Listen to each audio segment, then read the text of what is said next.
누구요? 당신 지금 뭐라 했소? 청송묘역의 차가운 바람 사이로 70 노인의 목소리가 울렸습니다. 명안그룹 회장 강태수는 분노에 찬 눈으로 젊은 여성을 내려다봤습니다. 이 아이들의 아버지는 강인우 씨입니다. 서민아는 떨리는 손으로 새쌍둥이를 감싸 안았습니다. 1살짜리 아이들은 마치 죽은 아버지를 아는 듯 묘비를 어루만지고 있었습니다. 감히 내 아들 이름을 입에 담아! 태수는 그녀가 내민 봉투를 땅에 내던졌습니다. 서류들이 바람에 흩날렸지만 그 순간 한 아이가 묘비 옆 이름표를 가리켰습니다. 하온, 하율, 할인이라는 글씨가 또렷했습니다. 태수의 얼굴이 하얗게 변했습니다. 그 이름들은 아무도 모르는 비밀이었거든요. 어디서 보고 계신지 댓글로 남겨주세요. 하지만 이것은 단순한 가족 찾기가 아니었습니다. 곧 밝혀질 진실은 한 재벌가를 뒤흔들고 숨겨진 죽음의 비밀마저 드러낼 것입니다. 시간은 3주 전으로 거슬러 올라갑니다. 늦가을 청송의 산자락에 찬 바람이 불어왔습니다. 하늘은 잿빛 구름으로 뒤덮여 있었고 단풍잎들이 바스락거리며 산길에 쌓여갔습니다. 오후 3시 명안그룹 회장 강태수가 탄 검은 벤츠가 구불구불한 산길을 천천히 올라갔습니다. 운전기사는 차를 세우고 뒷문을 열었습니다. 태수는 검은 정장 차림으로 차에서 내려 깊게 숨을 들이마셨습니다. 산 공기는 차갑고 맑았지만 그의 가슴 한편에는 여전히 무거운 돌덩이가 자리하고 있었습니다. 회장님, 2시간 후에 모시러 오겠습니다. 알겠네. 태수는 손에 든 하얀 국화 한 다발을 바라보며 천천히 걸음을 옮겼습니다. 그의 발걸음은 무겁고 신중했습니다. 이 길을 걸은 지 벌써 3년째였지만 여전히 익숙해지지 않았습니다. 강씨 가문의 선사는 산등성이에 자리하고 있었습니다. 대대로 이어진 묘역은 잘 관리되어 있었고 곳곳에 소나무와 향나무가 심어져 있었습니다. 태수는 가장 높은 곳에 있는 묘비를 향해 올라갔습니다. 강인우라는 글자가 새겨진 화강한 묘비가 그를 기다리고 있었습니다. 인우야, 아버지 왔다. 태수는 무릎을 꿇고 국화를 정성스럽게 놓았습니다. 차가운 바람이 그의 회색 머리카락을 흩뜨렸지만 그는 미동도 하지 않았습니다. 70평생을 살아오며 수많은 일들을 겪었지만 자식을 먼저 보내는 아픔만큼 견디기 힘든 것은 없었습니다. 요즘 회사 일이 좀 복잡하구나. 내가 있었다면 어떻게 했을까? 태수는 혼잣말처럼 중얼거렸습니다. 인우는 명안재단에서 의료봉사팀장으로 일하며 소외된 이웃들을 도왔습니다. 부의 특권보다는 사회적 책임을 먼저 생각하는 아들이었습니다. 그런 아들이 교통사고로 갑자기 세상을 떠났을 때 태수는 며칠 동안 말도 못했습니다. 내 어머니도 보고 싶어 하고 있어. 하루빨리 천국에서 만나라. 태수는 묘비에 손을 대고 눈을 감았습니다. 아들의 따뜻했던 목소리가 귓가에 맴돌았습니다. 그런데 그때였습니다. 저 아래쪽에서 이상한 소리가 들려왔습니다. 끼익끼익. 바퀴가 굴러가는 소리와 함께 아이들의 옹알거림이 산 위로 올라왔습니다. 태수는 고개를 돌려 아래쪽을 내려다봤습니다. 한 젊은 여성이 가파른 산길을 힘겹게 올라오고 있었습니다. 그녀는 유모차 3대를 번갈아가며 밀고 있었습니다. 숨이 차서 자주 멈춰 서기를 반복했지만 포기하지 않고 계속 올라왔습니다. 태수의 눈썹이 찌푸려졌습니다. 이곳은 강씨 가문의 사유묘역이었습니다. 경비원들이 입구에서 철저히 통제하는 곳인데 어떻게 일반인이 들어올 수 있었을까요? 여성은 마침내 산등성이에 도착했습니다. 그녀는 깊게 숨을 고르며 유모차들을 인우의 묘 앞에 나란히 세웠습니다. 30 남짓해 보이는 그녀의 얼굴에는 땀방울이 맺혀 있었습니다. 태수는 조용히 지켜봤습니다. 여성은 유모차에서 아이들을 하나씩 꺼내 안았습니다. 세 아이는 모두 1살 남짓해 보였고 놀랍도록 닮은 얼굴을 하고 있었습니다. 삼둥이였습니다. 아빠, 우리 왔어요. 여성의 목소리는 떨리고 있었습니다. 그녀는 새 아이를 무릎에 앉히고 묘비 앞에 정좌했습니다. 아이들은 마치 이곳을 처음 온 것이 아닌 듯 자연스럽게 작은 손으로 차가운 화강암을 만졌습니다. 하온이가 요즘 걸음마를 시작했어요. 하유리는 치아가 나고 있고요. 하린이는 당신 닮아서 웃을 때 눈이 초승달 모양이 돼요. 여성은 한 아이씩 묘비에 가까이 대며 이야기했습니다. 아이들은 옹알거리며 묘비를 어루만졌습니다. 그 모습이 마치 아버지와 대화하는 것 같았습니다. 태수는 점점 혼란스러워졌습니다. 저 여자가 지금 무슨 말을 하고 있는 건지 이해할 수 없었습니다. 그는 천천히 일어서서 그녀에게 다가갔습니다. 누구요? 태수의 목소리는 낮고 위압적이었습니다. 여성은 깜짝 놀라며 고개를 돌렸습니다. 회장의 날카로운 시선을 받은 그녀의 얼굴이 순식간에 하얗게 변했습니다. 저는 당신 지금 뭐라고 했소? 태수는 한 걸음 더 다가갔습니다. 그의 눈빛은 차갑고 의심스러웠습니다. 여성은 떨리는 손으로 품 안에서 낡은 봉투 하나를 꺼냈습니다. 이 아이들의 아버지는 강인우 씨입니다. 순간 태수의 얼굴에 분노가 스쳤습니다. 그는 큰 걸음으로 다가가서 여성의 손에서 봉투를 거세게 낚아챘습니다. 감히 내 아들 이름을 입에 담아? 태수는 봉투를 바닥에 내던졌습니다. 봉투에서 쏟아진 서류들과 사진들이 바람에 휘날리며 낙엽 사이로 흩어졌습니다. 여성은 황급히 무릎을 꿇고 서류들을 주워 담으려 했습니다. 내 아들을 이용해서 돈을 뜯어내려는 거요? 이런 더러운 수작을. 아니에요. 저는 그런 게 아니라. 여성의 목소리는 간절했습니다. 하지만 태수는 들으려 하지 않았습니다. 그동안 수많은 사기꾼들이 인우의 이름을 팔아 접근해 왔기 때문입니다. 바로 그때였습니다. 유모차에 앉아있던 아이 하나가 옹알거리며 묘비 옆에 세워진 작은 이름표를 가리켰습니다. 나무로 만든 그 이름표에는 하온, 하율, 할인이라는 글씨가 또박또박 새겨져 있었습니다. 태수의 손이 떨렸습니다. 그 이름들은 인우가 생전에 미래의 자녀들을 위해 정성스럽게 지어둔 태명들이었습니다. 아무도 모르는 오직 부자만이 공유했던 비밀이었습니다. 인우는 결혼도 하지 않았으면서 언젠가 아이들이 생기면 그 이름들을 주고 싶다고 했었습니다. 어떻게 이 이름을? 태수는 중얼거리며 뒤로 물러섰습니다. 여성은 그의 당황한 모습을 보며 조심스럽게 입을 열었습니다. 인우 씨가 직접 지어준 이름들이에요. 아이들이 태어나기 전부터 계속 불러주셨거든요. 태수의 머릿속이 복잡해졌습니다. 인우는 분명 결혼한 적이 없었습니다. 연인이 있다는 말도 들어본 적이 없었습니다. 항상 일에만 매진하던 아들이었는데 언제 이런 일이 있었을까요? 여성은 흩어진 서류들을 주워 담으며 말했습니다. 저는 서민아라고 합니다. 인우 씨와 사랑하는 사이였어요. 태수는 그 말을 들으며 더욱 혼란스러워졌습니다. 하지만 곧 자신을 추스렸습니다. 지금까지 얼마나 많은 사기꾼들이 그럴듯한 이야기를 들고 찾아왔습니까? 이번에도 마찬가지일 것이었습니다. 이 연극, 오늘로 끝이요. 태수는 차갑게 말하며 돌아섰습니다. 그러나 몇 걸음 가다가 뒤에서 들려오는 소리에 발걸음이 멈췄습니다.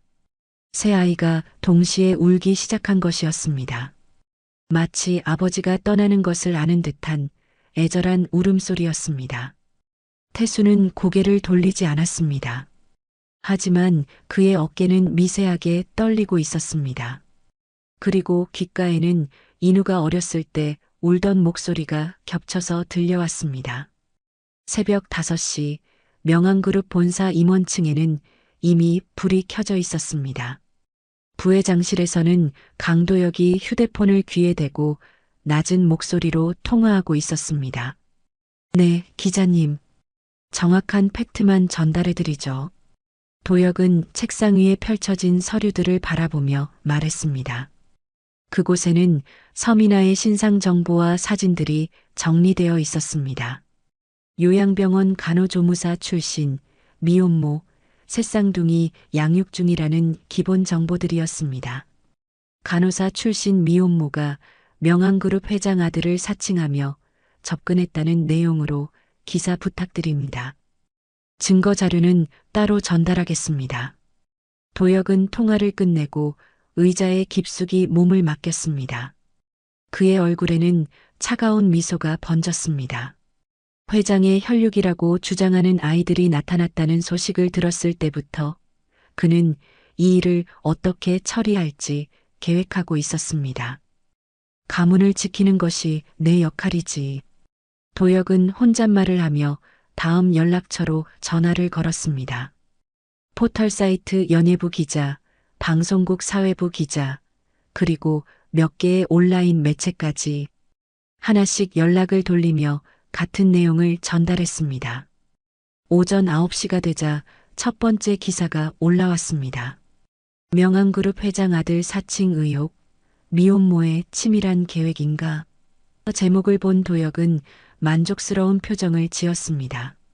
한편 청송의 작은 원룸에서는 서민아가 새 아이에게 분유를 먹이고 있었습니다.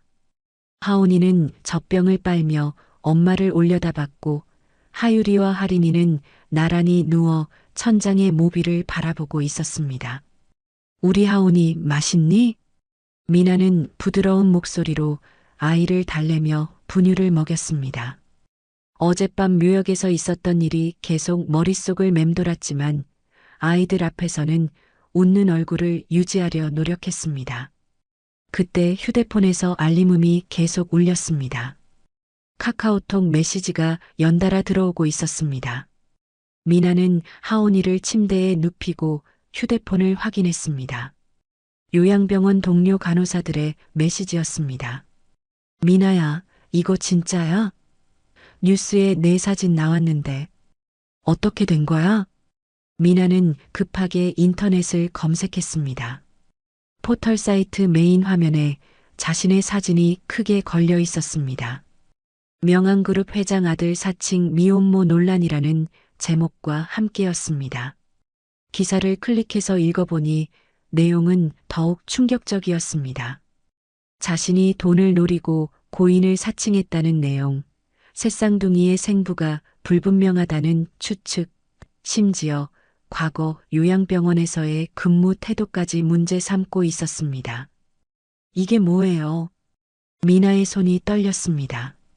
기사 하단의 댓글들은 더욱 가혹했습니다. 요즘 이런 사기꾼들이 많다더라. 불쌍한 척하지 말고 일이나 해라. 아이들이 진짜 불쌍하네. 휴대폰이 또 울렸습니다. 이번에는 요양병원 원장에게서 온 전화였습니다. 미나 씨, 지금 상황이 어떻게 된 건가요? 원장님, 저는 거짓말을 한 게 아니에요. 정말로.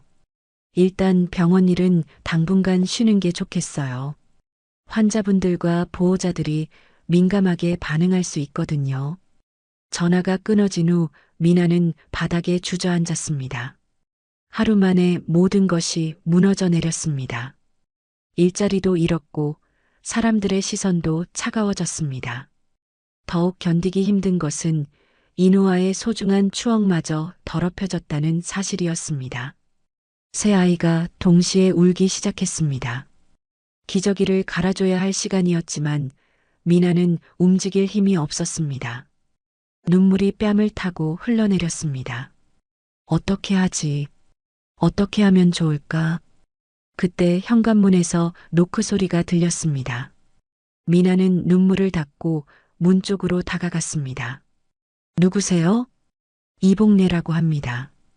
어제 묘역에서 뵀어요. 미나는 문을 열었습니다.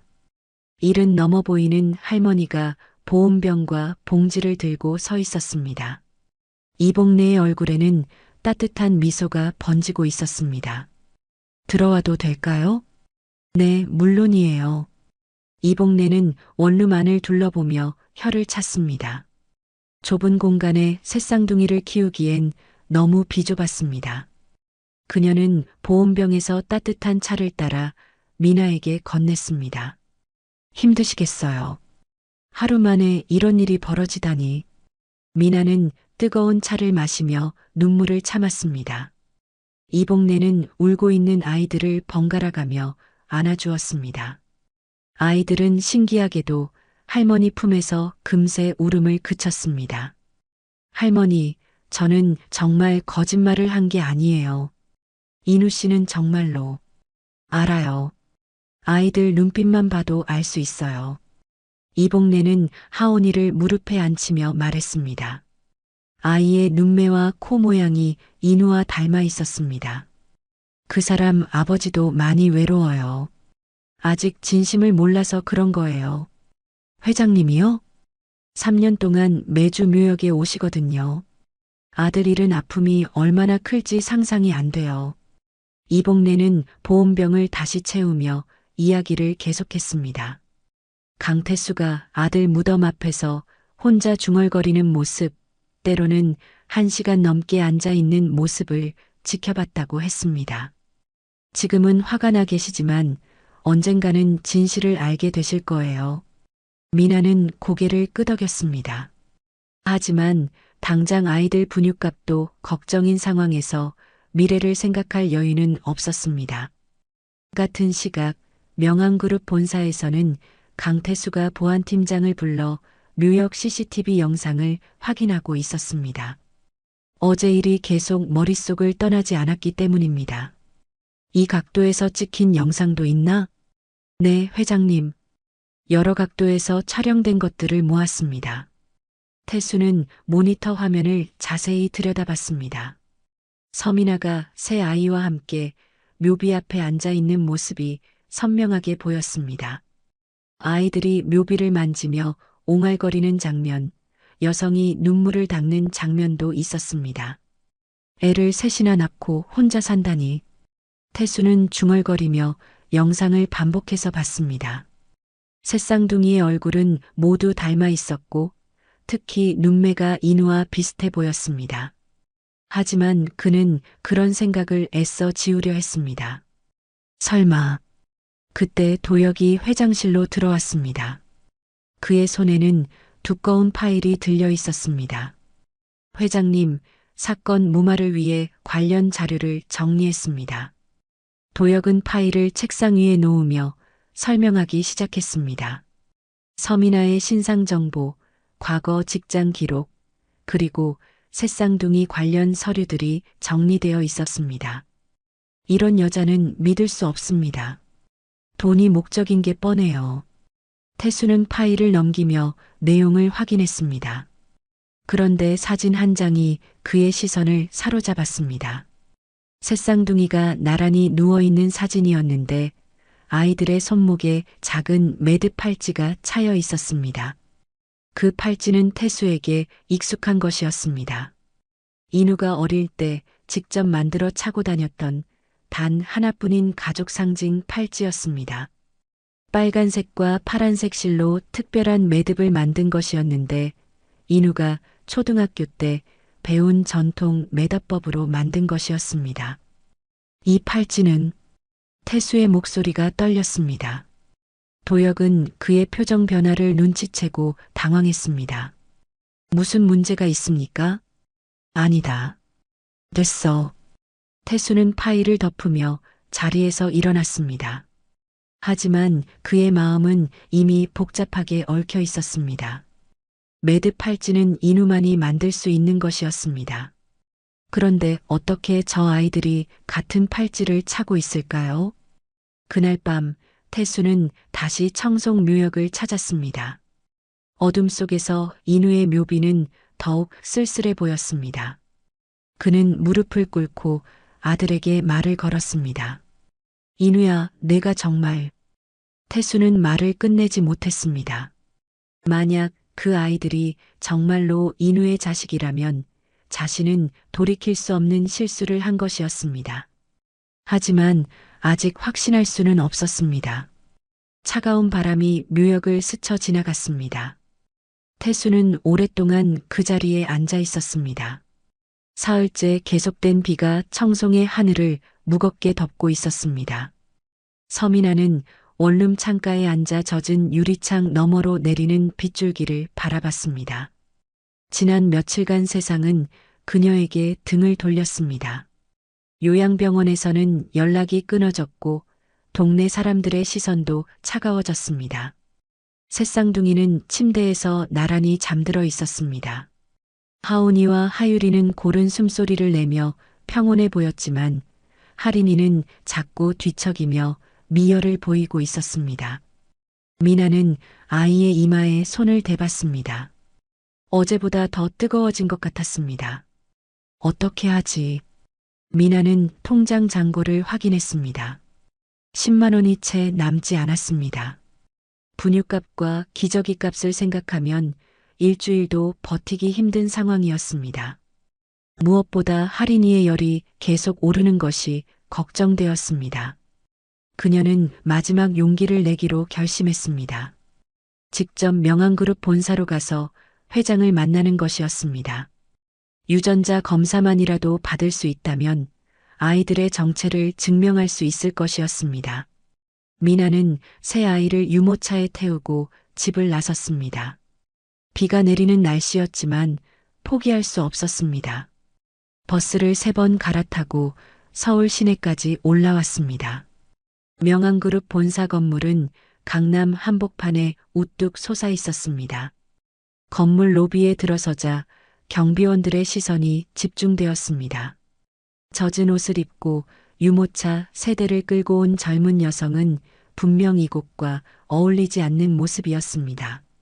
실례합니다. 강태수 회장님을 뵙고 싶은데요. 미나는 경비원에게 정중하게 말했습니다. 경비원은 그녀를 위아래로 훑어본 후 냉정한 표정을 지었습니다. 예약이 있으신가요? 없습니다만 정말 중요한 일이에요. 회장님께서 꼭 알아야 할 내용이. 예약 없이는 면회가 불가능합니다. 돌아가세요. 경비원의 목소리는 단호했습니다. 미나는 포기하지 않고 다시 말했습니다. 제발 한 번만 전화로라도 연결해 주세요. 이 아이들과 관련된 일이에요. 아가씨, 사기꾼 취급받기 싫으면 나가시오. 경비원의 말은 더욱 거칠어졌습니다. 로비에 있던 다른 사람들도 수군거리며 미나를 바라봤습니다. 그녀는 얼굴이 빨갛게 달아올랐지만 아이들을 위해 참았습니다. 유전자 검사만이라도 시켜주세요. 아이들이라도 증명해야 해요. 미나의 목소리는 간절했습니다. 하지만 경비원은 들으려 하지 않았습니다. 그때 유모차에서 하린이가 갑자기 울음을 터뜨렸습니다. 아이의 얼굴이 빨갛게 달아올라 있었습니다. 미나는 급하게 하린이를 안아들었습니다. 아이의 몸이 불덩이처럼 뜨거웠습니다. 체온이 급격히 올라간 것 같았습니다. 하린아, 괜찮아. 엄마가 있어. 하린이는 숨소리까지 거칠어지고 있었습니다. 미나는 더 이상 기다릴 수 없다고 판단했습니다. 병원으로 가야 했습니다. 택시. 미나는 급하게 건물 밖으로 나가 택시를 잡았습니다. 다행히 한 대가 멈춰 섰습니다. 명암병원 응급실로 가주세요. 급해요. 택시기사는 뒷좌석의 새쌍둥이를 보며 놀랐지만 미나의 다급한 표정을 보고 바로 출발했습니다. 가는 동안 하린이의 상태는 더욱 나빠졌습니다. 몸이 축 늘어지고 반응이 없었습니다. 제발 괜찮아야 해. 미나는 아이를 꼭 안고 기도했습니다. 나머지 두 아이인 하온이와 하유리도 동생의 상태를 감지했는지 울음을 그쳤습니다. 명암병원 응급실에 도착했을 때는 오후 3시였습니다. 미나는 할인이를 안고 응급실로 뛰어들어갔습니다. 선생님, 제발 살려주세요. 응급실 의사가 급하게 다가왔습니다. 할인이의 상태를 확인한 의사의 표정이 심각해졌습니다. 언제부터 이 상태였나요? 이틀 전부터 미열이 있었는데 오늘 갑자기 악화됐어요. 의사는 할인이를 침대에 눕히고 각종 검사를 시작했습니다. 혈압, 체온, 혈당 수치를 확인했습니다. 미나는 침대 옆에서 아이의 손을 잡고 있었습니다. 혈액 검사가 필요합니다. 잠깐 기다려주세요. 의사는 할인이의 팔에서 혈액을 채취했습니다. 미나는 그 과정을 지켜보며 눈물을 흘렸습니다. 이렇게 작은 아이가 아파하는 모습을 보는 것은 가슴이 찢어지는 일이었습니다. 1시간 후 검사 결과가 나왔습니다. 의사는 차트를 들고 미나에게 다가왔습니다. 혈액형이 희귀형이네요. RH 음성 AB형입니다. 미나는 고개를 끄덕였습니다. 이미 알고 있는 사실이었습니다. 새 쌍둥이 모두 같은 혈액형을 가지고 있었습니다. 그런데 이상하네요. 최근에 같은 혈액형을 가진 환자가 있었는데 의사는 잠시 생각하더니 컴퓨터 화면을 확인했습니다. 그리고 놀란 표정을 지었습니다. 강인우 씨와 동일한 혈액형입니다. 3년 전 교통사고로 이곳에서 치료받았던 환자분이에요. 그 순간 미나의 가슴이 뛰었습니다. 인우의 이름이 나온 것은 우연이 아니었습니다. 의사는 계속 설명했습니다. 이 혈액형은 한국인 중에서도 매우 희귀해요. 1000명 중 1명꼴로 나타나는데 유전적으로 이 혈액형이 나오려면 부모 중 1명이 같은 희귀형이어야 할 확률이 높습니다. 바로 그때 응급실 문이 열리며 강태수가 들어왔습니다. 그는 정기 검진을 받기 위해 병원에 온 길이었습니다. 응급실을 지나치던 중 익숙한 목소리가 들려 발걸음을 멈춘 것이었습니다. 태수는 침대에 누워있는 할인이와 그 옆에서 울고 있는 미나를 봤습니다. 며칠 전 묘역에서 봤던 그 여자와 아이들이었습니다. 이 아이가... 태수는 의사에게 다가갔습니다. 의사는 그를 알아보고 정중하게 인사했습니다. 회장님, 안녕하세요. 이 아이 상태는 어떻습니까? 급성 열성 경련으로 보입니다. 다행히 큰 문제는 없을 것 같습니다. 태수는 할인이를 자세히 들여다봤습니다. 아이의 얼굴은 인우를 닮아 있었습니다. 특히 눈매와 코 모양이 똑같았습니다. 이 아이, 혈액형이 어떻게 됩니까? RH 음성 AB형입니다. 매우 희귀한 혈액형이죠. 태수의 손이 잠시 떨렸습니다. 그것은 인우의 혈액형과 정확히 일치했습니다. 의사는 계속 설명했습니다. 인우 씨와 동일한 혈액형입니다. 부모 중 1명이 반드시 같은 혈액형이어야 나올 수 있어요. 태수는 미나를 바라봤습니다. 그녀는 아이를 걱정하며 눈물을 흘리고 있었습니다. 돈을 노리는 사기꾼이라면 이런 모습을 보일 수 있을까요? 이 아이, 정말 인우의 피입니까? 태수의 목소리는 떨리고 있었습니다. 의사는 당황하며 차트를 다시 확인했습니다. 유전적으로 가능성이 매우 높습니다. 하지만 정확한 확인을 위해서는 유전자 검사가 필요하죠. 미나는 눈물을 닦으며 고개를 들었습니다. 그녀의 눈빛은 절망적이었지만 동시에 당당했습니다. 저는 거짓말할 여유조차 없는 사람이에요. 미나의 목소리는 쉬어 있었지만 분명했습니다. 태수는 그 말을 들으며 마음이 복잡해졌습니다. 지난 며칠간 도역의 말에 휘둘려 그녀를 사기꾼으로 여겼던 자신이 부끄러워졌습니다. 엄마, 아기 괜찮아? 하온이가 유모차에서 옹알거리며 동생을 걱정했습니다. 하유리도 작은 손을 뻗어 할인이 쪽으로 향했습니다. 새 아이의 모습은 그야말로 한 가족이었습니다. 태수는 오랫동안 아이들을 지켜봤습니다. 인우의 얼굴이 새 아이에게서 겹쳐 보였습니다. 특히 잠든 할인이의 모습은 어린 시절 인우와 똑같았습니다. 선생님, 이 아이들 치료비는 제가 부담하겠습니다. 태수는 의사에게 말했습니다. 미나는 놀란 표정으로 그를 바라봤습니다. 회장님, 지금은 아이가 우선입니다. 태수는 미나에게 따뜻한 시선을 보냈습니다. 처음으로 적대감이 아닌 이해의 눈빛이었습니다. 그날 밤 할인이의 상태가 안정되자 태수는 병원을 나섰습니다. 차 안에서 그는 깊은 생각에 잠겼습니다. 오늘 본 모든 것들이 머릿속을 맴돌았습니다. 아이들의 얼굴, 혈액형 일치, 그리고 미나의 절실한 모습까지 직접 확인하자 태수는 혼잣말로 중얼거렸습니다. 더 이상 추측과 의심으로는 안 되었습니다. 정확한 유전자 검사를 통해 진실을 밝혀야 했습니다. 그의 목소리에는 두려움보다 책임감이 깃들어 있었습니다. 만약 그 아이들이 정말로 인우의 자식이라면 자신은 할아버지로서 해야 할 일이 있었습니다. 그리고 미나에게도 사과해야 했습니다. 차창 밖으로 서울의 야경이 스쳐 지나갔습니다. 태수는 결심을 굳혔습니다. 내일 아침 첫 일로 유전자 검사를 의뢰할 것이었습니다.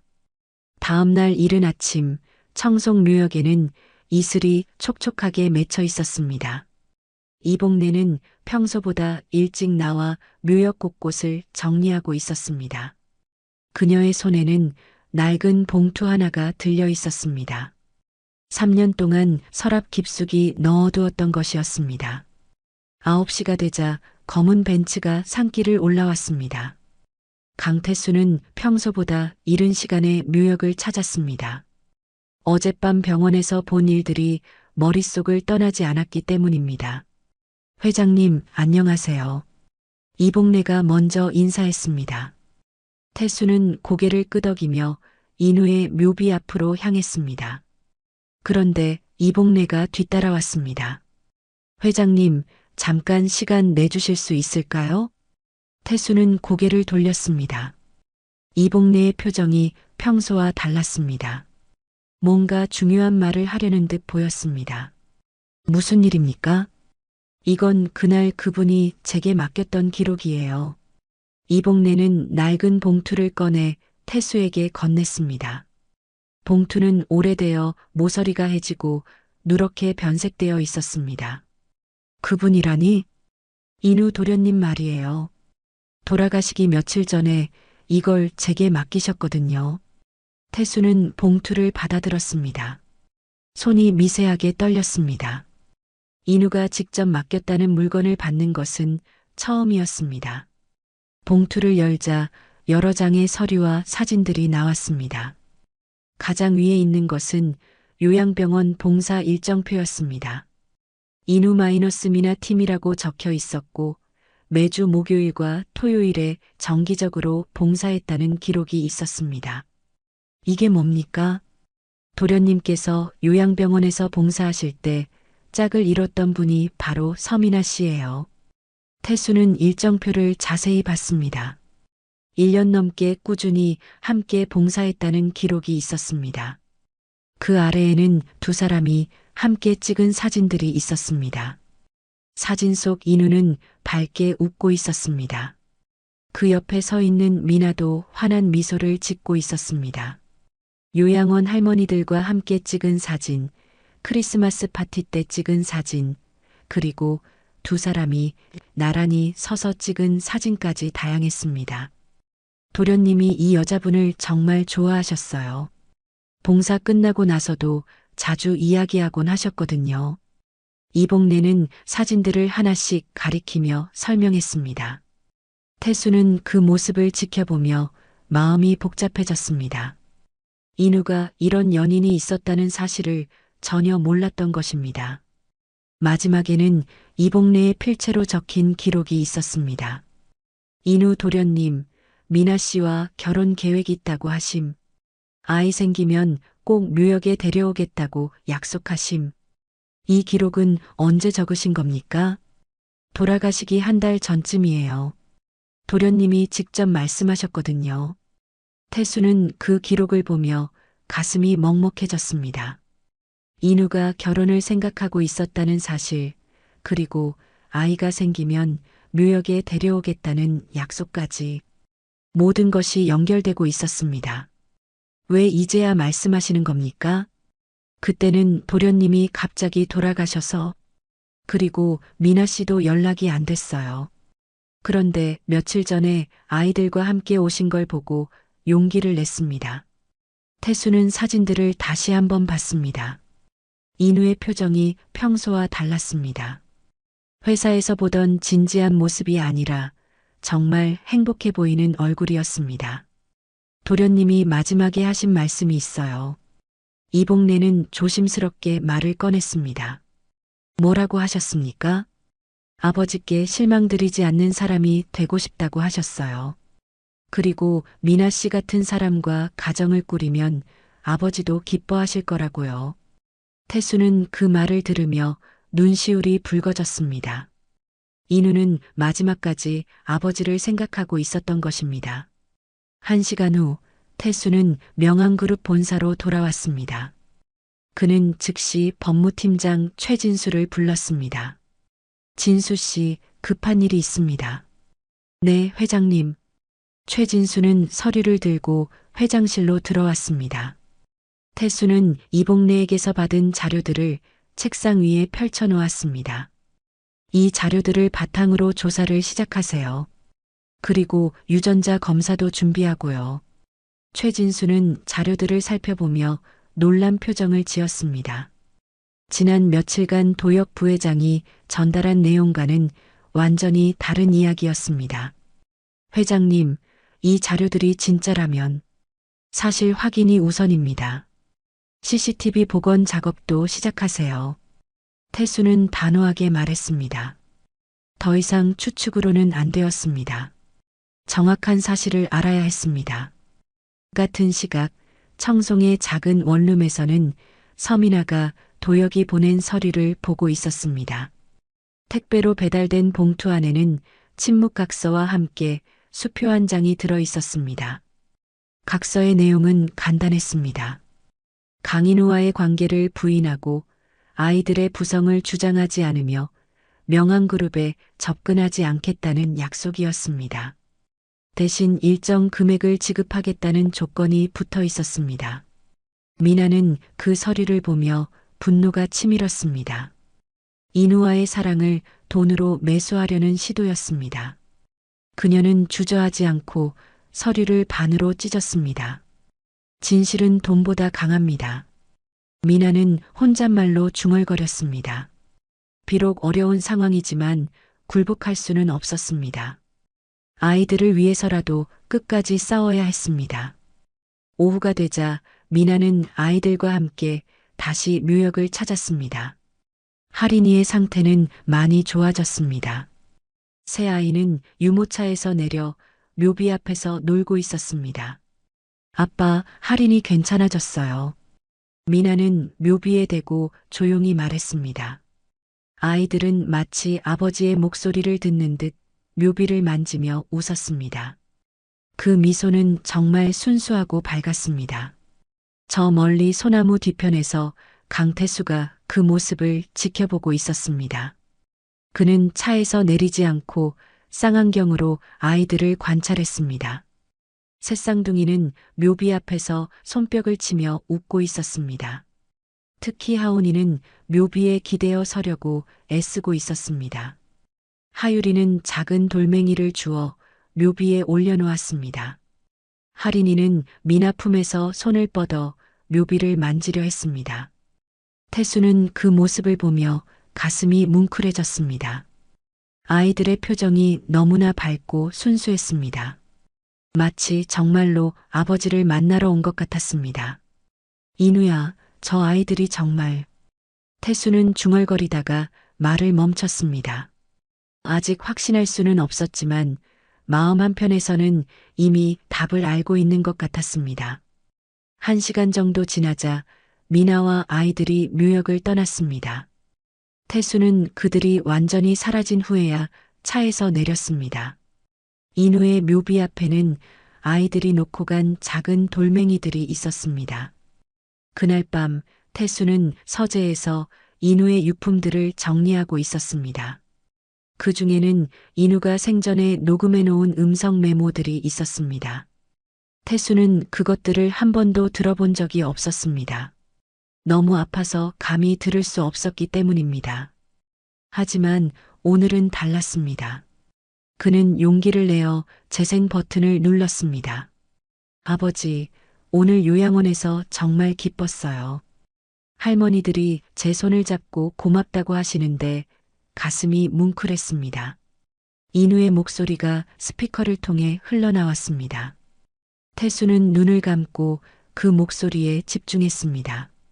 미나라는 간호사분과 함께 봉사하고 있는데 정말 좋은 사람이에요. 환자들을 진심으로 돌보거든요. 태수의 가슴이 뛰기 시작했습니다. 인우가 직접 미나에 대해 이야기하고 있었습니다. 아버지, 나도 아버지 같은 사람이 되고 싶어요. 사회에 도움이 되는 일을 하면서 동시에 사랑하는 사람과 가정을 꾸리고 싶습니다. 그 말이 태수의 가슴에 칼처럼 박혔습니다. 인우는 아버지를 닮고 싶어 했고 동시에 자신만의 행복도 찾고 싶어 했던 것입니다. 언젠가 아버지께 미나를 소개해드리고 싶어요. 정말 좋은 사람이거든요. 음성 메모는 거기서 끝났습니다. 태수는 오랫동안 그 자리에 앉아 있었습니다. 인우의 목소리가 귓가에 계속 맴돌았습니다. 인우야, 아버지가 늦었구나. 태수는 혼잣말로 중얼거렸습니다. 아들이 그토록 소개하고 싶어 했던 사람을 그는 사기꾼으로 몰아세웠던 것입니다. 그날 밤 태수는 잠을 이루지 못했습니다. 내일부터 시작될 조사 결과가 어떻게 나올지, 그리고 그 결과를 어떻게 받아들일지 고민했습니다. 하지만 한 가지는 확실했습니다. 더 이상 도피할 수는 없다는 것이었습니다. 다음 날 아침 강도혁은 명함그룹 홍보실에서 긴급회의를 소집했습니다. 회의실 탁자 위에는 각종 언론사 연락처와 보도자료 초안들이 펼쳐져 있었습니다. 이번이 마지막 기회입니다. 확실하게 매듭 짓죠. 도혁은 홍보실장에게 지시했습니다. 그의 계획은 단순했습니다. 언론을 통해 여론을 완전히 돌려놓는 것이었습니다. 오전 10시부터 각 방송국과 신문사의 보도자료가 배포되기 시작했습니다. 명함그룹 회장, 미혼모 사기극에 흔들려 70 노인을 속이는 치밀한 계획 새쌍둥이, 친부 의혹, 과연 사실일까라는 제목들이 연달아 나왔습니다. 정오 뉴스 시간이 되자 모든 주요 방송사에서 이 소식을 다뤘습니다. 아나운서들은 심각한 표정으로 사건을 전했고 전문가들은 패널로 나와 의견을 쏟아냈습니다.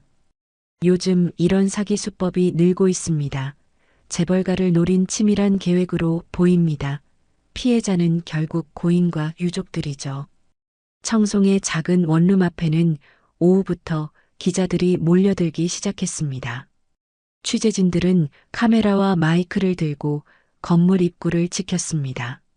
미나는 창문 틈새로 그 모습을 보며 절망했습니다.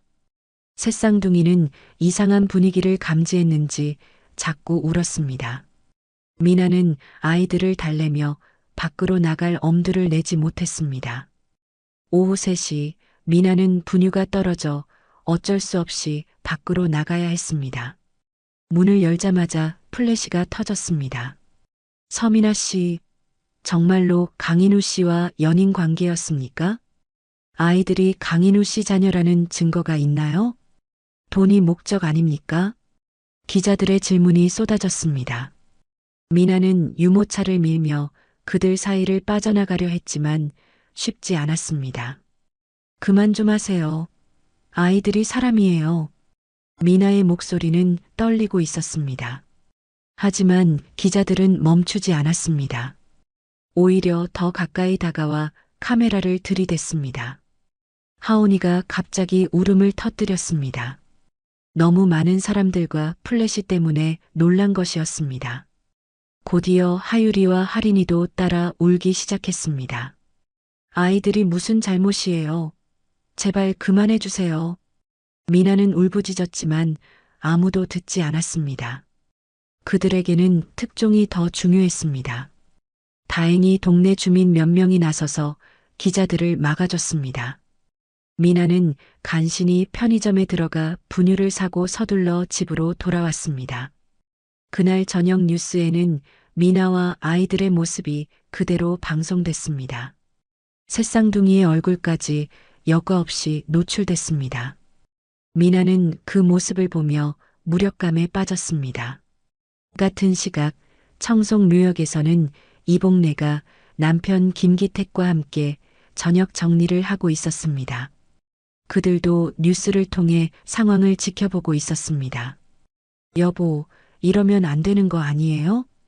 이복래는 기택에게 말했습니다. 기택은 고개를 끄덕이며 대답했습니다. 그 아이들이 진짜 인우 도련님 자식이라면 이런 일이 있어서는 안 되지. 이복래는 결심을 굳혔습니다. 더 이상 지켜볼 수만은 없었습니다. 그녀는 집에서 오래된 USB 하나를 꺼냈습니다. 다음 날 아침 이복래는 명항그룹 본사를 찾았습니다. 강태수는 그녀의 갑작스러운 방문에 놀랐지만 회장실로 안내했습니다. 무슨 일로 오셨습니까? 회장님, 더 이상 그 여자가 고생하는 걸 볼 수 없어요. 이복래의 목소리는 단호했습니다. 태수는 그녀의 표정을 보며 심각함을 느꼈습니다. 그 여자가 불쌍해서가 아니라 진짜라서 그래요. 이복래는 품에서 USB를 꺼냈습니다. 작고 낡은 USB였지만 태수에게는 무게감 있게 느껴졌습니다. 이게 뭡니까? 인우 도련님이 돌아가시기 전에 제게 맡기셨어요. 아버지께 꼭 전해달라면서요. 태수의 손이 떨렸습니다. 인우가 직접 남긴 메시지가 있다는 것이었습니다. 왜 이제야 주시는 겁니까? 때가 되지 않았다고 생각했어요. 그런데 이제는 말해야 할 때가 온 것 같아요. 태수는 USB를 받아들고 컴퓨터에 연결했습니다. 화면에 동영상 파일 하나가 나타났습니다. 제목은 아버지께였습니다. 재생 버튼을 누르자 인우의 모습이 화면에 나타났습니다. 3년 전의 인우였습니다. 그는 명안재단 사무실에서 카메라를 보며 밝게 웃고 있었습니다. 아버지, 안녕하세요.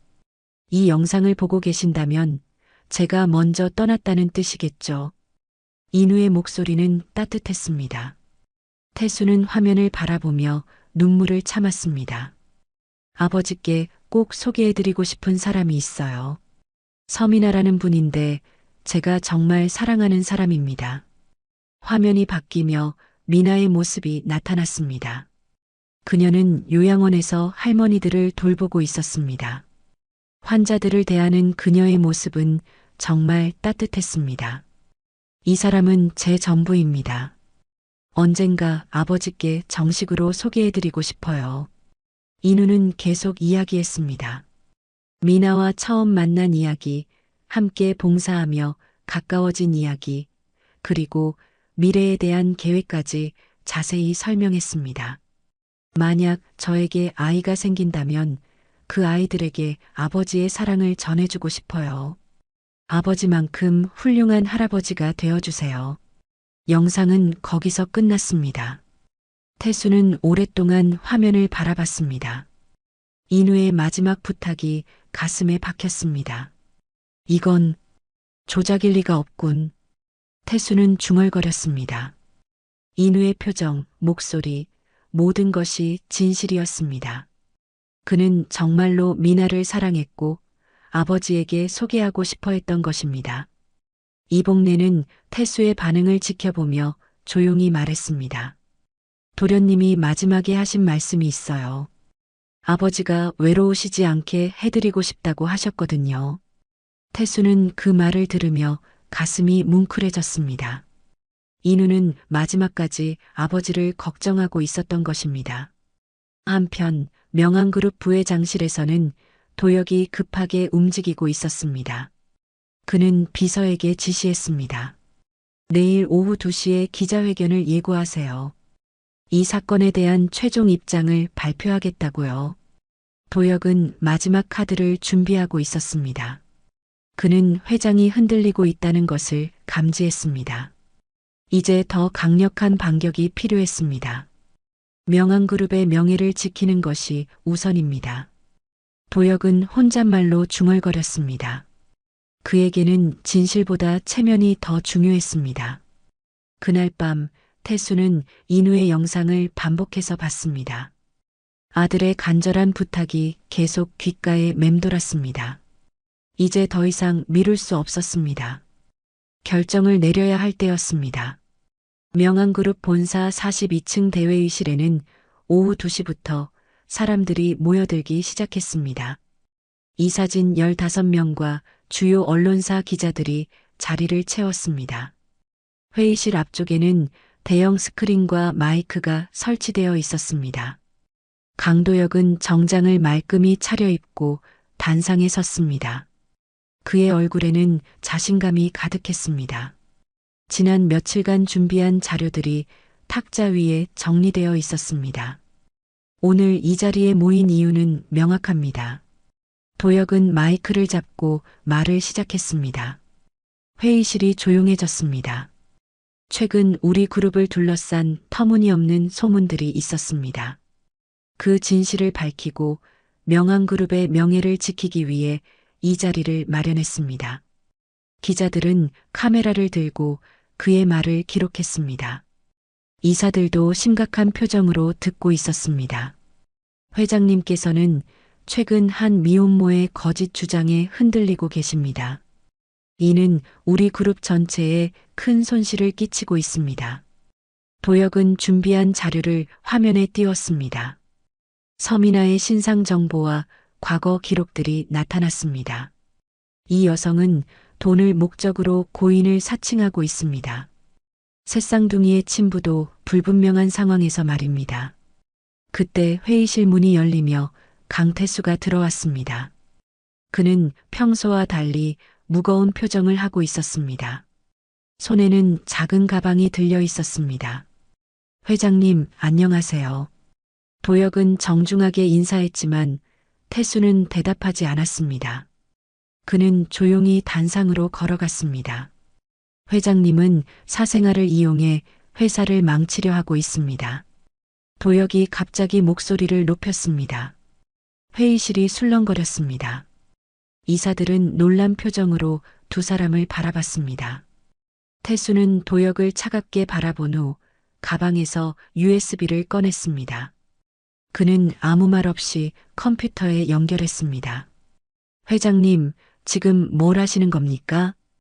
도혁이 당황하며 물었습니다. 하지만 태수는 대답하지 않고 동영상을 재생했습니다. 화면에 인우의 모습이 나타났습니다. 3년 전의 밝은 모습이었습니다. 회의실이 조용해졌습니다. 아버지, 안녕하세요. 저에게는 꼭 소개해드리고 싶은 사람이 있습니다. 인우의 목소리가 회의실에 울려 퍼졌습니다. 일부 이사들이 놀란 표정을 지었습니다. 고인의 육성을 듣는 것은 처음이었기 때문입니다. 서민아라는 분인데 정말 좋은 사람이에요. 환자들을 진심으로 돌보는 따뜻한 마음을 가졌습니다. 화면에 미나의 모습이 나타났습니다. 그녀가 요양원에서 할머니들을 돌보는 장면이었습니다. 환자들을 대하는 그녀의 모습은 정말 정성스러웠습니다. 저희가 결혼하게 되면 아버지께서도 좋아하실 거라고 생각해요. 인우는 계속 이야기했습니다. 도혁의 얼굴이 점점 굳어졌습니다. 그는 이런 영상이 있을 거라고는 생각하지 못했습니다. 아버지, 제 아이들이 태어나면 꼭 보여드리고 싶습니다. 아버지만큼 훌륭한 할아버지가 되어주세요. 영상이 끝나자 회의실은 완전한 정적에 휩싸였습니다. 몇몇 이사들은 눈시울을 붉혔습니다. 인우의 진심 어린 말이 감동적이었기 때문입니다. 태수는 가방에서 또 다른 서류를 꺼냈습니다. 국립기관의 정식 로고가 찍힌 공식 문서였습니다. 유전자 검사 결과입니다. 태수의 목소리는 침착했지만 떨리고 있었습니다. 그는 서류를 들어 올려 모든 사람들에게 보여줬습니다. 국립과학수사연구원에서 실시한 공식 검사입니다. 세 아이 모두 인우의 친자로 확인됐습니다. 회의실이 다시 술렁거렸습니다. 기자들은 급하게 메모를 하고 이사들은 서로 눈짓을 주고받았습니다. 99.99% 일치합니다. 더 이상 의심할 여지가 없습니다. 법무팀장 최진수가 일어서서 보조 설명을 했습니다. 그는 검사 과정과 결과에 대해 자세히 설명했습니다. 도혁은 얼굴이 하얗게 변했습니다. 그는 급하게 반박하려 했습니다. 조작입니다. 이런 결과는 믿을 수 없어요. 하지만 최진수가 다른 서류를 내밀었습니다. 국립기관의 공식 문서입니다. 조작이 불가능한 정부 인증 검사 결과죠. 최진수는 검사기관의 공인 인장과 담당자 서명이 들어간 원본 서류를 보여줬습니다. 그 진위성에 대해서는 의심할 여지가 없었습니다. 뿐만 아니라 DNA 프로파일 비교 결과도 여기 있습니다. 추가 자료들이 화면에 나타났습니다. 과학적 데이터들이 명확하게 혈연 관계를 증명하고 있었습니다. 도혁은 더 이상 할 말이 없었습니다. 그는 자리에 주저앉으며 고개를 떨궜습니다. 지난 며칠간의 언론 플레이가 모두 무너지는 순간이었습니다. 태수는 천천히 일어서서 회의실을 둘러봤습니다. 그의 눈빛에는 분노와 결의가 함께 들어 있었습니다. 이 새 생명은 내 아들의 숨결이다. 태수의 목소리는 단호했습니다. 회의실에 있던 모든 사람들이 그의 말에 집중했습니다. 더 이상 이 아이들과 그 어머니를 모욕하지 마라. 태수는 도혁을 정면으로 바라보며 말했습니다. 도혁은 고개를 들지 못했습니다. 우리 가문의 혈육을 사기꾼으로 몰아세운 것에 대해 책임을 지겠습니다. 태수는 기자들을 향해 말했습니다. 그의 표정에는 죄책감과 함께 새로운 결심이 엿보였습니다. 서민아 씨와 새쌍둥이에게 공개적으로 사과드리겠습니다. 그리고 이들을 우리 가족으로 받아들이겠습니다. 회의실에 박수 소리가 울렸습니다. 몇몇 이사들이 먼저 박수를 치기 시작했고 기자들도 따라했습니다. 인간적인 감동이 있었기 때문입니다. 도혁은 자리에서 일어나 황급히 회의실을 나갔습니다. 그의 계획은 완전히 무너졌습니다. 더 이상 버틸 수 없었습니다. 태수는 인우의 영상을 다시 틀었습니다. 아들의 밝은 미소가 화면에 다시 나타났습니다. 인우야, 아버지가 늦었지만 약속을 지키겠다. 태수는 화면을 보며 혼잣말처럼 중얼거렸습니다. 회의실에 있던 사람들은 그 모습을 조용히 지켜봤습니다. 이제 1차 반전이 완료됐습니다. 미나와 새쌍둥이의 진실이 세상에 밝혀진 것이었습니다. 하지만 태수는 아직 해결해야 할 일들이 많다는 것을 알고 있었습니다. 무엇보다 미나와 아이들에게 직접 사과해야 했습니다. 그리고 이들을 진정한 가족으로 받아들여야 했습니다. 인우의 마지막 부탁을 지키기 위해서였습니다. 회의실 밖에서는 기자들이 속보를 전하기 위해 분주히 움직이고 있었습니다. 이 소식은 곧 전국에 알려질 것이었습니다. 진실이 승리한 순간이었습니다. 하지만 태수는 알고 있었습니다. 도혁이 쉽게 포기하지 않을 것이라는 사실을. 아직 더 큰 싸움이 남아 있었습니다. 회의실의 분위기가 잠시 안정되는 듯 했지만 뒷좌석에 앉아있던 한 기자가 손을 들었습니다. 사회부 베테랑 기자인 그는 날카로운 질문으로 유명했습니다. 회장님, 한 가지 더 궁금한 점이 있습니다. 태수는 그를 바라봤습니다. 기자의 표정이 심각했습니다. 그럼 인우 씨의 사고는 단순한 교통사고였습니까? 당시 경찰 조서를 보면 의문점들이 있었는데요. 그 순간 회의실이 다시 조용해졌습니다. 모든 사람들의 시선이 태수에게 집중됐습니다. 태수 역시 그 질문을 예상하지 못했던 듯 잠시 멈칫했습니다. 그것은 태수가 말을 시작하려는 순간 회의실 문이 열렸습니다. 이복래가 남편 김기택과 함께 들어왔습니다. 그들의 손에는 작은 상자가 들려 있었습니다. 실례합니다. 중요한 증거가 있어서 왔습니다. 이복래의 목소리는 떨리고 있었지만 확신에 차 있었습니다. 태수는 그녀를 보며 놀란 표정을 지었습니다. 복래 씨, 무슨 증거 말입니까? 이복래는 상자를 열어 블랙박스 하나를 꺼냈습니다. 낡고 작은 장비였지만 그 안에 담긴 내용은 충격적이었습니다. 인우 도련님이 돌아가신 그날 저희가 관리하던 묘역 진입로에 설치된 블랙박스입니다. 기택이 설명을 이어갔습니다. 그는 평소 말수가 적었지만 오늘은 달랐습니다. 당시 경찰이 확인하지 못한 영상이 있어요. 사고 직전까지의 상황이 기록되어 있습니다. 태수는 그들에게 다가갔습니다. 블랙박스를 받아든 그의 손이 떨렸습니다. 왜 이제야 말씀하시는 겁니까? 그때는 단순 사고라고 생각했어요. 그런데 요즘 일들을 보니까 뭔가 이상하다는 생각이 들었거든요. 이복래는 블랙박스를 컴퓨터에 연결했습니다. 화면에 3년 전의 영상이 나타났습니다. 화질은 좋지 않았지만 내용은 충분히 알아볼 수 있었습니다. 영상에는 인우의 차가 산길을 올라오는 모습이 보였습니다. 그 뒤로 검은색 SUV 한 대가 바짝 뒤따르고 있었습니다. 저 차량이 계속 인우 도련님 차를 쫓아왔어요. 기택이 화면을 가리키며 설명했습니다. SUV는 인우의 차와 위험할 정도로 가까운 거리를 유지하고 있었습니다. 태수는 화면을 자세히 들여다봤습니다. 그런데 SUV의 번호판이 익숙했습니다.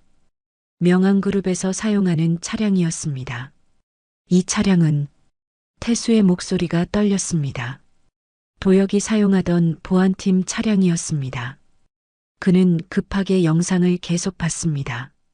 영상 속에서 인우의 차가 급커브를 돌자 SUV도 그대로 따라갔습니다. 그런데 커브 지점에서 SUV가 갑자기 급정거를 했습니다. 그 바람에 인우의 차가 균형을 잃고 가드레일을 들이받았습니다. 아! 태수는 화면을 보며 절망했습니다. 인우의 사고가 단순한 교통사고가 아니었던 것입니다. 이 차량의 소유자를 확인해 보니까 이복래는 또 다른 서류를 꺼냈습니다. 차량 등록증이었습니다. 명항그룹 보안팀 소속이더군요. 그리고 당일 운행 기록을 보면 최진수가 급하게 자신의 노트북을 열어 회사 내부 자료를 확인했습니다. 그의 얼굴이 점점 굳어졌습니다. 도혁 부회장의 지시로 운행된 차량입니다. 회의실에 충격이 퍼졌습니다. 기자들은 급하게 메모를 하고 이사들은 믿을 수 없다는 표정을 지었습니다. 태수는 천천히 도혁을 바라봤습니다. 도혁은 이미 얼굴이 새하얗게 변해 있었습니다. 도혁아, 이게 뭐냐? 태수의 목소리는 차갑고 떨리고 있었습니다. 도혁은 고개를 들지 못했습니다. 브랜드 보호를 위해 감시했을 뿐입니다. 도혁의 목소리는 가늘었습니다. 하지만 태수는 그 변명을 받아들일 수 없었습니다. 감시가 사고로 이어졌다는 말이냐? 저는 그럴 의도가 아니었어요. 도혁이 떨리는 목소리로 대답했습니다. 하지만 증거는 명확했습니다. 태수는 블랙박스 영상을 다시 봤습니다. SUV가 인우의 차를 바짝 뒤쫓는 모습, 그리고 급정거하는 순간까지 모든 것이 너무나 선명했습니다.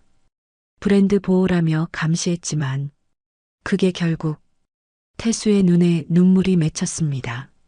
자신의 조카가 아들의 죽음에 관련되어 있다는 사실을 받아들이기 어려웠습니다. 인우가 미나 씨와 만나는 것이 회사에 해가 된다고 생각했습니까? 네. 미혼모와의 스캔들이 그룹 이미지에 도혁은 말을 끝내지 못했습니다. 자신의 논리가 얼마나 비뚤어져 있는지 깨달았기 때문입니다. 태수는 자리에서 일어나 도혁에게 다가갔습니다. 그의 표정에는 분노와 실망이 함께 드러나 있었습니다. 내가 아들을 죽였구나. 삼촌, 저는 정말. 도혁이 변명하려 했지만 태수는 손을 들어 막았습니다. 저는 회사를 지키려 했을 뿐입니다. 도혁이 마지막으로 소리쳤습니다. 하지만 그 말은 더욱 상황을 악화시켰습니다. 내가 지킨 건 회사가 아니라 욕심이었다. 태수의 목소리는 단호했습니다. 그는 더 이상 도혁을 조카로 볼 수 없었습니다. 오늘부터 너는 명한그룹과 아무 관련이 없다. 당장 모든 직책에서 물러나라. 도혁은 그 말을 듣고 무너졌습니다. 그는 바닥에 주저앉으며 고개를 떨궜습니다. 그리고 경찰에 자수하라. 인우의 사고에 대한 진실을 밝혀야 한다. 태수는 마지막으로 차갑게 말했습니다. 도혁은 더 이상 변명할 수 없었습니다. 회의실에 있던 기자들은 이 모든 상황을 기록하고 있었습니다. 명한그룹 내부의 권력 다툼이 비극으로 이어졌다는 사실이 세상에 알려지는 순간이었습니다. 태수는 창밖을 바라보며 깊은 숨을 쉬었습니다. 인우의 죽음에 숨겨진 진실을 알게 된 지금 그는 더욱 죄책감에 빠졌습니다. 인우야, 아버지가 정말 늦었구나. 태수는 혼잣말로 중얼거렸습니다. 아들을 지키지 못했을 뿐만 아니라 그의 사랑하는 사람까지 모욕했던 자신이 부끄러웠습니다. 그때 회의실 문이 조용히 열렸습니다. 서민아가 새쌍둥이와 함께 들어왔습니다. 그녀는 뉴스를 통해 상황을 알고 직접 온 것이었습니다. 회장님, 미나의 목소리는 조용했지만 분명했습니다. 태수는 그녀를 보며 고개를 숙였습니다. 미나 씨, 정말 죄송합니다. 태수의 진심 어린 사과였습니다. 미나는 그의 모습을 보며 마음이 복잡해졌습니다. 이제야 아이들에게 아버지를 돌려줄 수 있겠네요. 미나는 조용히 말했습니다. 그녀의 목소리에는 원망보다는 안도감이 담겨 있었습니다. 태수는 고개를 끄덕였습니다. 그래요. 이제 인우의 이름을 되찾읍시다. 태수는 새쌍둥이를 바라봤습니다. 아이들은 할아버지를 신기하게 바라보고 있었습니다. 하온이가 작은 손을 뻗어 태수의 손을 만졌습니다. 그 순간 태수는 느꼈습니다. 인우의 온기가 아이들을 통해 전해지는 것을, 이제야 진정한 가족이 될 수 있다는 희망을. 이중 반전이 완료됐습니다. 인우의 사고는 단순한 교통사고가 아니라 도혁의 야망이 만든 비극이었습니다. 하지만 이제 진실이 밝혀졌고 정의가 승리했습니다. 회의실 밖에서는 기자들이 이 충격적인 소식을 전하기 위해 분주히 움직이고 있었습니다. 명한그룹의 권력 다툼과 숨겨진 진실이 세상에 알려지는 순간이었습니다. 하지만 가장 중요한 것은 이제 미나와 새쌍둥이가 명예를 되찾았다는 사실이었습니다. 그리고 태수가 진정한 할아버지가 될 수 있게 됐다는 것이었습니다. 일주일 후 명한그룹 본사 로비에는 다시 기자들이 모여들었습니다. 하지만 이번의 분위기는 지난번과 완전히 달랐습니다. 강태수 회장이 준비한 기자회견은 사과와 새로운 출발을 알리는 자리였습니다. 오후 2시 태수는 정장 대신 편안한 회색 정장을 입고 단상에 섰습니다. 그의 옆에는 서민아와 새쌍둥이가 함께 앉아 있었습니다. 아이들은 새 옷을 입고 의자에 나란히 앉아 있었습니다. 오늘 이 자리에서 공식적으로 말씀드리고 싶습니다. 태수의 목소리는 차분했지만 힘이 있었습니다. 기자들은 조용히 그의 말을 듣고 있었습니다. 새 아이는 내 손주이며 서민아 씨는 내 가족입니다. 태수는 하온이의 머리를 쓰다듬으며 말했습니다. 아이는 할아버지를 올려다보며 웃었습니다. 지난 시간 동안 제가 저질렀던 실수들에 대해 다시 한번 사과드립니다. 그리고 앞으로는 이 아이들이 당당하게 강씨 집안의 일원으로 살아갈 수 있도록 하겠습니다. 기자들은 그의 진심 어린 모습을 카메라에 담았습니다. 미나는 조용히 고개를 숙여 인사했습니다. 또한 명함그룹은 오늘부터 모자 돌봄 재단을 새롭게 설립합니다. 태수는 준비한 자료를 들어보였습니다. 재단 설립 계획서와 함께 향후 운영 방안이 상세히 적혀 있었습니다. 미혼모와 홀로 아이를 키우는 가정들을 지원하는 것이 목적입니다. 인우가 생전에 하고 싶어 했던 일이기도 합니다. 태수는 잠시 멈춰서서 하늘을 올려다봤습니다. 인우가 지켜보고 있을 것 같았습니다. 그리고 청송 묘역 관리인이신 이복래 씨를 재단의 명예이사로 위촉하겠습니다. 이복래는 뒷자리에서 일어나 정중하게 인사했습니다. 그녀의 얼굴에는 뿌듯함이 드러났습니다. 진실을 밝혀주신 분께 감사드립니다. 기자회견이 끝난 후 태수는 미나와 함께 재단 사무실로 이동했습니다. 강남의 한 빌딩에 마련된 사무실은 아직 정리 중이었지만 따뜻한 분위기가 물씬 풍겼습니다. 미나 씨는 여기서 미혼모 교육 담당자로 일하시게 됩니다.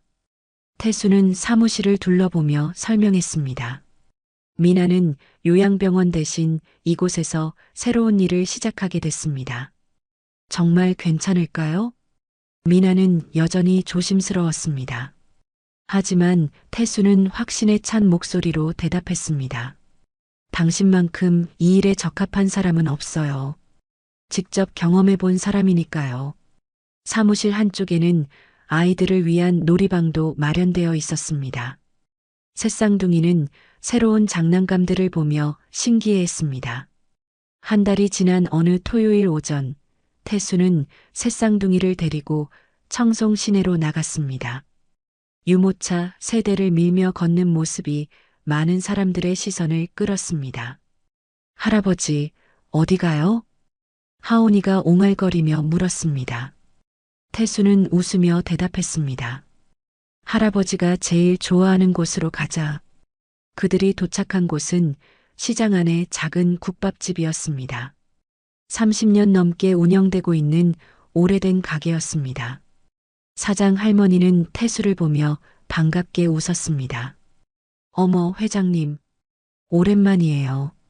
안녕하세요. 오늘은 손주들과 함께 왔어요. 태수는 아이들을 소개했습니다. 사장 할머니는 새쌍둥이를 보며 놀라워했습니다. 새쌍둥이라니, 정말 복 받으셨네요. 작은 좌식 테이블에 앉아 국밥을 기다리는 동안 태수는 아이들에게 이야기했습니다. 너희 아버지가 제일 좋아하던 거야. 하유리가 숟가락을 들고 국물을 맛봤습니다. 따뜻하고 구수한 맛이었습니다. 미나는 그 모습을 보며 조용히 미소 지었습니다. 태수가 아이들을 대하는 모습이 정말 자연스러웠습니다. 이제 아버지도 할아버지도 행복하겠죠. 미나의 말에 태수는 고개를 끄덕였습니다. 그래요. 인우가 웃고 있겠어요. 그때 세 아이가 동시에 외쳤습니다. 할아버지. 하온이가 먼저 소리쳤고 하유리와 하린이가 따라했습니다. 국밥집 안의 다른 손님들도 그 모습을 보며 미소 지었습니다. 태수는 아이들을 하나씩 안아주었습니다. 이제야 진정한 가족이 된 것 같았습니다. 오후에는 함께 청송 묘역을 찾았습니다. 인우의 묘비 앞에서 태수는 아이들에게 아버지에 대해 이야기해 주었습니다. 너희 아버지는 정말 착한 사람이었어. 다른 사람들을 도와주는 일을 좋아했지. 새쌍둥이는 묘비를 만지며 아버지의 이야기를 들었습니다. 비록 기억할 수는 없지만 아버지의 사랑을 느낄 수 있었습니다. 인우야, 아이들이 잘 자라고 있어. 내가 바라던 대로 말이야. 태수는 묘비에 대고 혼잣말했습니다. 바람이 불어와 나뭇잎들이 바스락거렸습니다. 마치 인우가 대답하는 것 같았습니다. 이복래와 기택도 함께했습니다. 그들은 이제 재단의 일원이 되어 더 많은 가족들을 도울 예정이었습니다. 할머니, 고마워요. 미나는 이복래에게 진심으로 감사 인사를 했습니다. 이복래가 없었다면 진실을 밝힐 수 없었을 것입니다. 당연한 일을 했을 뿐이에요. 이제 행복하게 사세요. 해질 무렵 그들은 묘역을 떠나 집으로 돌아갔습니다. 따뜻한 햇살이 네 사람을 비추고 있었습니다. 차 안에서 아이들은 피곤해서 잠들었습니다. 태수는 백미러로 아이들을 바라보며 미소 지었습니다. 정말 인우를 닮았어요. 미나의 말에 태수는 고개를 끄덕였습니다. 그래요. 특히 잠든 모습이 똑같아요. 그날 밤 태수는 서재에서 인우의 사진을 바라봤습니다. 아들의 미소가 예전보다 더 밝아 보였습니다. 이제 됐지, 인우야? 태수는 사진에 대고 말했습니다. 마치 인우가 고개를 끄덕이는 것 같았습니다. 피로 맺힌 고통이 새 생명을 통해 사랑으로 다시 이어졌습니다. 강태수는 잃었던 아들을 되찾았고 미나는 아이들의 아버지를 증명했습니다. 그리고 새쌍둥이는 당당한 강씨 집안의 일원이 되었습니다. 새로운 시작이었습니다. 과거의 아픔을 딛고 일어선 가족의 이야기, 그리고 진실이 승리한 따뜻한 결말이었습니다. 명함그룹 모자 돌봄재단은 앞으로 많은 가족들에게 희망을 줄 것입니다. 인우의 뜻이 계속 이어져 나갈 것입니다. 새쌍둥이가 자라서 아버지의 이야기를 들을 때 그들은 자랑스러워할 것입니다. 사랑하는 사람을 위해 끝까지 진실을 지킨 어머니와 늦었지만 가족을 품어준 할아버지의 이야기를